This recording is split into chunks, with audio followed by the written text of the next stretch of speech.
নমস্কার বন্ধুরা, সবাই কেমন আছো? আশা করি ভালো আছো। তোমাদের ভালোবাসায় আমিও ভালো আছি। আজকে একটা নাস্তার রেসিপি নিয়ে চলে এসেছি তোমাদের সামনে। খুবই সহজ আর খুবই চটজলদি এই নাস্তাটা কিন্তু তোমরা বানিয়ে ফেলতে পারবে। আর নাস্তাটা খেতে কিন্তু অসাধারণ হয়। যদি ভিডিওটা ভালো লাগে তাহলে একটা লাইক, কমেন্ট, শেয়ার করতে ভুলো না। আর নতুন বন্ধুরা যারা আমার ভিডিওটা দেখছো তাদেরকে বলবো সাবস্ক্রাইব করে পাশে থেকে যেও।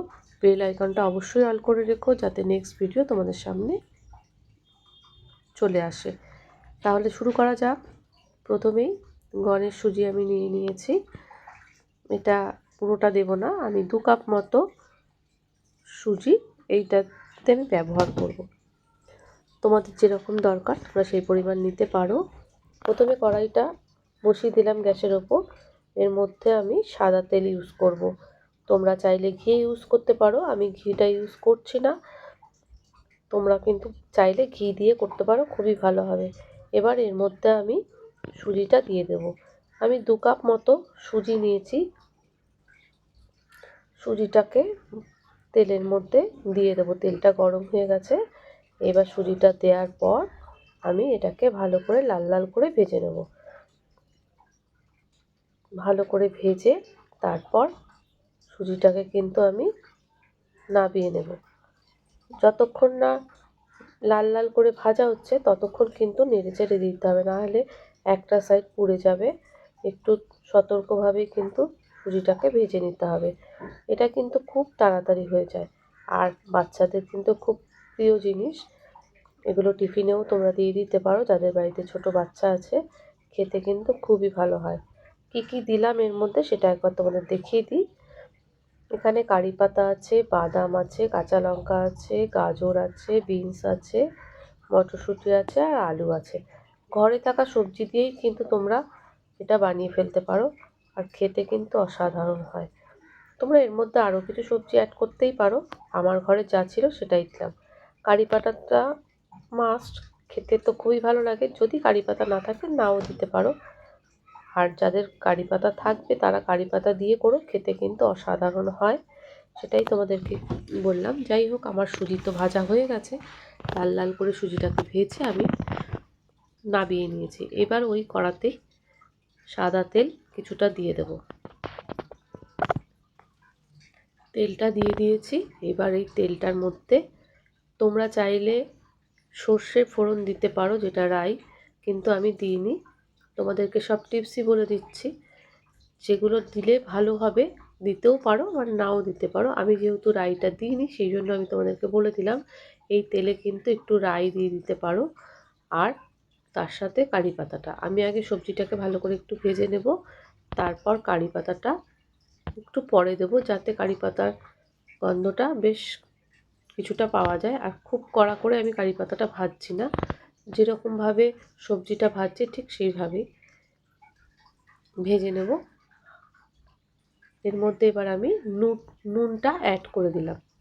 তোমরা তোমাদের পরিমাণ মতো নুনটা দেবে।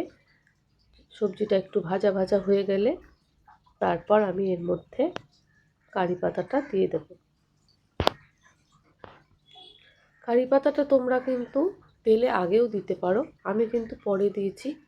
আমি আমার মতো করে করেছি, যেহেতু আমি বলছি যে আমি আমার মতো করে বানিয়েছি, তোমরা তোমাদের মতো করে বানাতে পারো।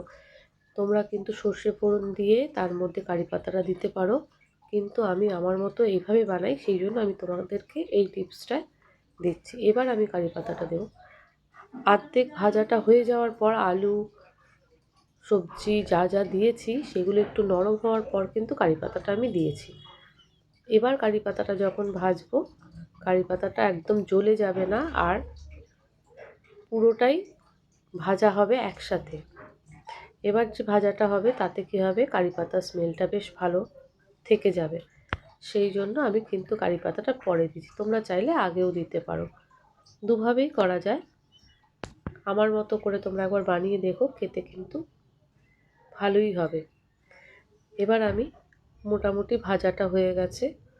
ভাজাটা দেখতেই পাচ্ছ সবজি বেশ নরম হয়ে গেছে, কারি পাতাটাও একটু ভাজা ভাজা হয়ে গেছে। কেন কারি পাতাটা ভাজা ভাজা আরও হবে, আমি যখন নাকি সুজিটা দেবো তার সাথেও তো কিছুক্ষণ ভাজবো, তাতেও কিন্তু আর একটু নরম হয়ে যাবে। যাই হোক, মোটামুটি 5 থেকে 7 মিনিটের মতো এটা ভাজা হয়ে গেল। এবার তেল ছাড়তে শুরু করে দিয়েছে। ভাজাটা যখন হয়ে যাবে, আলুটা দেখতেই পাচ্ছ নরম হয়ে গেছে। এবার আমি সুজিটা দিয়ে দেব। সুজিটা দিয়েও কিন্তু একটু নাড়াচাড়া করতে হবে, মিশিয়ে নিতে হবে। ভালো করে মিশিয়ে নেব। তারপর আমি এর মধ্যে জল অ্যাড করব। তোমরা গরম জলটা ইউজ করতে পারো। যদি গরম জল না ইউজ করার সময় থাকে, ঠান্ডা জলটাও ইউজ করতে পারো। ঠান্ডা জলটা দিলে কী হয়, একটু দলা পাকিয়ে যায়, কিন্তু গরম জলটা দিলে তাড়াতাড়িও হয়ে যাবে। আর দলাটা ভেতরের যে সুজির যে একটা দলা পাকানোর মতন একটা থাকে, সেটা হয় না। এর মধ্যে আমি চিনিটা অ্যাড করে দিলাম। যেহেতু নুন দিয়েছি আগে নরম হওয়ার জন্য, চিনিটা কিন্তু এই পর্যায়ে দিয়ে দিলাম। এবার আমি ভালো করে 2 থেকে 3 মিনিট ভালো করে নেড়ে নেব। এই যে মিশে গেছে সব কিছুর সঙ্গে সুজির সাথে সবজিটা। এইবার দেখো কারি পাতাটা কিন্তু না পুড়ে লাল হয়ে গেছে, না সবুজ রয়েছে। দেখতেও ভালো, দেখতেও কিন্তু খুবই সুন্দর হয়েছিল। যাই হোক, দেখতেই পাচ্ছ আমার কিন্তু একদম ভাজা হয়ে গেছে। এবার আমি জলটা দিয়ে দিচ্ছি। আমি একটু গরম জল ইউজ করেছি, সামান্য জল দিতে হবে। জলটা কিন্তু বুঝে দিতে হবে, কতটা সুজি আছে সেই ঠিক সেই মাপে দিতে হবে। খুব বেশি জল দিলে কিন্তু সুজিটা ঝরঝরে হবে না। যাই হোক, এবার সুজিটা দেওয়ার পর এবার জলটা দিয়েছি। দেখো এবার নাড়তে হবে, অনর্গল নেড়ে যেতে হবে, কেননা ডেলা পাকিয়ে যাতে না যায় সেই জন্য। জলটা যতক্ষণ না একদম শুকনো ঝরঝরে হয়ে যাচ্ছে ততক্ষণ কিন্তু এইভাবে নেড়ে যেতে হবে। ভালোভাবে নেড়ে শুকনো করে নিতে হবে। আর গ্যাসটা কিন্তু খুব জোরে দিলে হবে না, একদম ধিমি আঁচে করে আগে জলটা টেনে নেওয়ার পর একটু শুকনো শুকনো করে নেড়ে যেতে হবে। দেখতেই পাচ্ছ এখনও জল কিন্তু অনেকটাই রয়েছে। বেশ 5 থেকে 7 মিনিট কড়াইয়ের মধ্যেই নাড়াচাড়া করতে হবে, যতক্ষণ না একদম ঝরঝরে হয়। এবার দেখতেই পাচ্ছ যে সুজিটা টানা শুরু হয়ে গেছে। এবার আমি গ্যাসটা একটু বাড়িয়ে দেব, বাড়িয়ে দিয়ে ভালো করে নাড়াচাড়া করব, করে নামিয়ে তোমাদের সঙ্গে শেয়ার করব। দেখতেই পাচ্ছ একদম সুজি ঝরঝরে হয়ে গেছে। গ্যাস নিভিয়ে দিয়েছি। কারি পাতার কালারটা দেখো, আমি যদি আগে দিতাম কারি পাতাটা তাহলে কিন্তু পুড়ে যেত তেলে, আর দেখতে কালো কালো দেখতে ভালো লাগতো না। সব সবজিগুলোই কিন্তু কালারফুল রয়েছে, আর খেতেও কিন্তু অসাধারণ হয়েছে।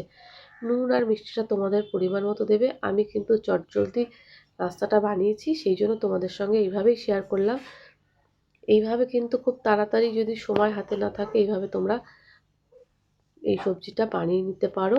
এই রেসিপিটা কিন্তু খুবই সহজ আর খুবই তাড়াতাড়ি হয়। ঘরে থাকা সবজি দিয়ে চটজলদি নাস্তা যদি বানাতে চাও, এই রকমভাবে বানিয়ে ফেলতে পারো।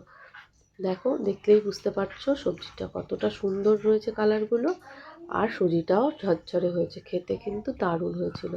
তাহলে আমার ভিডিওটা এখানেই শেষ করছি। যদি ভিডিওটা তোমাদের ভালো লেগে থাকে তাহলে একটা লাইক, কমেন্ট, শেয়ার করবে, আর একটা হাইপ অবশ্যই করে দিও। টাটা, বাই বাই, ভালো থেকো, সুস্থ থেকো, অনেক অনেক ভালোবাসা।